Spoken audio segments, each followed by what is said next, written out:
Hello दोस्तों, हमारे channel अनमोल निवेश में आपका स्वागत है। अगर आप माइक्रो कैप, स्मॉल कैप तथा मिड कैप में इन्वेस्ट करते हो तो इन शेयरों में रिस्क टू रिवॉर्ड रेशियो जो होता है वो हमेशा आपके फेवर में होता है। बहुत छोटा अमाउंट इन्वेस्टमेंट करके काफ़ी बड़ा अमाउंट रिटर्न मिलने की संभावना हमेशा बनी रहती है। लेकिन इसमें आपको खुद का रिसर्च करना होगा, उसके बाद ही इन्वेस्ट करना होगा और आपको कम से कम 3 से 5 साल के लिए शेयर्स होल्ड करने पड़ेंगे, तभी आपको कंपनी मल्टीबैगर बनने का फ़ायदा मिल सकता है। अगर आप इन शेयरों में इन्वेस्ट नहीं करते हो या फिर 3 से 5 साल के पहले निकल जाते हो तो उसमें आपको फ़ायदा नहीं मिल पाएगा।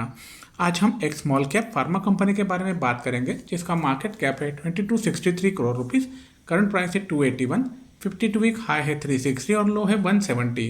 स्टॉक का पीई है 24.3, इंडस्ट्री पीई है 30, डेट टू इक्विटी रेशो है 0.03%। इसका फेस वैल्यू है 2 रुपीज़, आरओई है 13.7 और आरओसी है 18.5।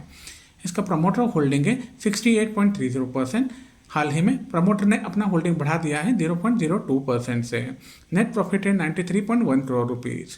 एफआईआई होल्डिंग है इसमें 5.73% और एफआईआई ने भी अपना होल्डिंग इसमें बढ़ा दिया है 0.07% से। कंपनी के कंपाउंडेड सेल्स ग्रोथ की अगर बात की जाए तो हम देख सकते हैं पिछले एक साल में कंपनी का सेल्स और प्रॉफिट थोड़ा कम हुआ है। इसके कारण से compounded sales growth, profit growth और स्टॉक प्राइस सीएजीआर जो है वो आपको नेगेटिव में दिख रहा है। लेकिन कंपनी अच्छी तरह से सेल्स करती है, अपना नेट प्रॉफिट बढ़ाती है, तो ये सभी आंकड़े जो है अच्छी तरह से बढ़ जाएंगे, कोई इसमें प्रॉब्लम नहीं दिखता। रिटर्न ऑन इक्विटी भी अच्छा है।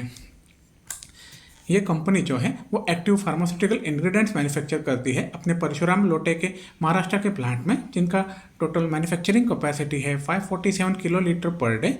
इनको अलग अलग अप्रूवल मिल चुके हैं, जैसे कि यूएसएफडी है, ईडीक्यूएम, यूजीएमपी फ्रॉम एआईएफए। ये अलग अलग देशों के अप्रूवल्स होते हैं, वो ज़रूरी होते हैं इस तरह का बिजनेस करने के लिए। इसके साथ साथ कंपनी ने अपने लोटे परशुराम के प्लांट के बाजू में ही एक 12,581 स्क्वायर मीटर का एक प्लॉट ले लिया है। वहाँ पे वो अपना नया मैन्युफैक्चरिंग फैसिलिटी चालू करेंगे। इसके अलावा कंपनी ने एमआईडीसी में इसामबाई इंडस्ट्रियल पार्क में 80,000 स्क्वायर मीटर लीज पे लिया हुआ है, जहाँ पर वो अपने एपीआई और ड्रग इंटरमीडिएट्स मैन्युफैक्चर करेंगे। ये कंपनी के लगभग 38 एपीआईज है, जैसे कि एनाल्जेसिक, एनास्थेटिक, विटामिन इत्यादि।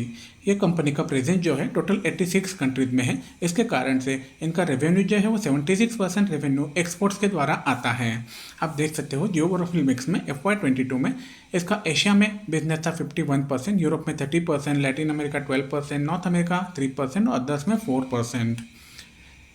ये कंपनी ने अपने लोटे परशुराम प्लांट का जो है वो कैपेसिटी बढ़ा दिया है। 145 किलो लीटर का कैपेसिटी था, जो अभी 350 किलो लीटर कर दिया है। इसके अलावा कंपनी ने महाराष्ट्र के अंबरनाथ में अपना मैन्युफैक्चरिंग ब्लॉक लगा दिया है, जहाँ पे R&D फैसिलिटी और पायलट प्लांट कमीशन कर दिया है। इन सभी कारणों से कंपनी का मैन्युफैक्चरिंग कैपेसिटी जो है वो 547 KL से लेके 810 KL हो जाएगा। इन सब में लगने वाला पैसा जो है वो कंपनी के मैनेजमेंट ने कैपिटल एक्सपेंडिचर प्लान्स के द्वारा अप्रूव कर दिया है, जिनके कारण से इनके R&D और इंफ्रास्ट्रक्चर में जो एक्सपांशन का प्लान चल रहा है वो अच्छी तरह से काम हो जाएगा। ये जो एक्सपांशन कर रही है कंपनी, करंट ईयर से ही इनका मैन्युफैक्चरिंग बेनिफिट इसमें मिल जाएगा, ऑपरेशनल रेवेन्यू इनको आ जाएगा। हम आपको बता दें, यह वीडियो सिर्फ एजुकेशनल पर्पस के लिए बनाया गया है। इसे किसी भी तरह की खरीदारी या बिकवाली की सलाह ना समझें। कोई भी आर्थिक निर्णय लेने से पहले अपने सेबी रजिस्टर्ड वित्तीय सलाहकार से सलाह जरूर लें। कंपनी का क्वार्टरली प्रॉफिट और लॉस स्टेटमेंट की अगर बात की जाए तो हम देख सकते हैं दिसंबर 20 में कंपनी का सेल्स था 81 करोड़ रुपीज़, जो ऊपर नीचे होते हुए सितंबर 22 में हो गया था 112 करोड़ रुपीज़, दिसंबर 22 में 105 और जून 23 में यह हो गया था 132 करोड़ रुपीज़। अच्छी बात है कंपनी के लिए कि कंपनी ने एक्सपेंसेस जो है काफ़ी कम रखे हुए हैं। आप देख सकते हो दिसंबर 20 में एक्सपेंसेस थे 55 करोड़ रुपीज़, जो बढ़ते हुए मार्च 23 में हो गए थे 106 करोड़ रुपीज़। लेकिन उसके बाद में कंपनी ने अपने एक्सपेंसेस कम रखे हुए हैं। फिलहाल है जून 23 में 88 करोड़ रुपये है। इसके कारण से ऑपरेटिंग मार्जिन जो है वो काफ़ी अच्छी तरह से कंपनी मेंटेन कर पा रही है। जून 23 में यह 34% था और इसके कारण से हम जहाँ पे देख सकते हैं नेट प्रॉफिट भी कंपनी का अच्छी तरह से बढ़ा हुआ है।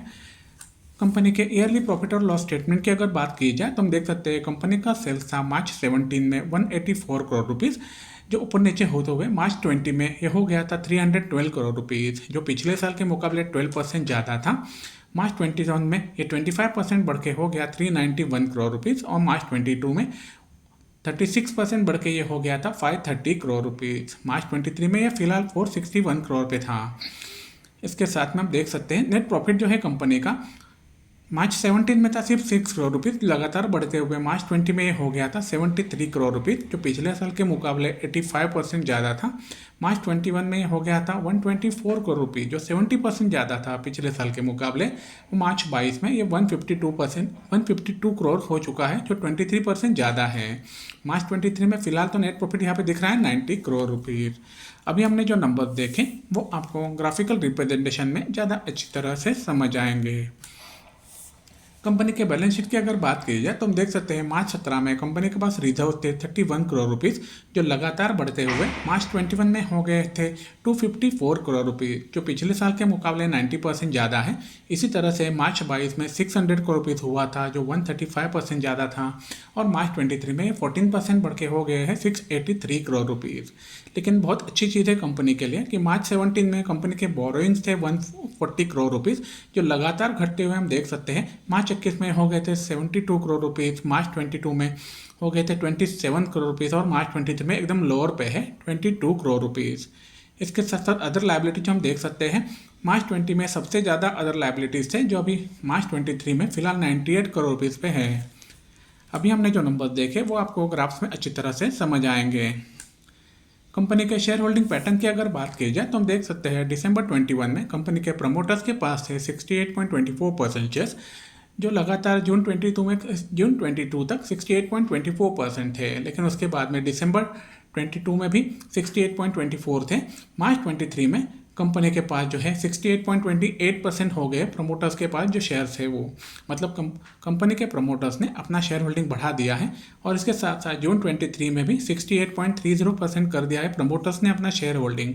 ये काफ़ी अच्छी चीज़ है कंपनी के लिए। और इसके साथ साथ और एक चीज़ है कि दिसंबर 21 में FIIs के पास थे 10.3%, उसके बाद में लगातार घटते हुए हम देख सकते हैं जून 22 तक। लेकिन सितंबर 22 में बढ़ गया था 6.79% और ऊपर नीचे होते हुए जून 23 में फिलहाल है ये 5.73% शेयर। DII ने भी काफ़ी अच्छा होल्डिंग रखा हुआ है। जून 23 में 7.54% शेयर्स हैं उनके पास, बाकी सभी शेयर्स पब्लिक के पास हैं। अभी हमने जो नंबर देखे वो आपको ग्राफिकल रिप्रेजेंटेशन में अच्छी तरह से समझ आएंगे।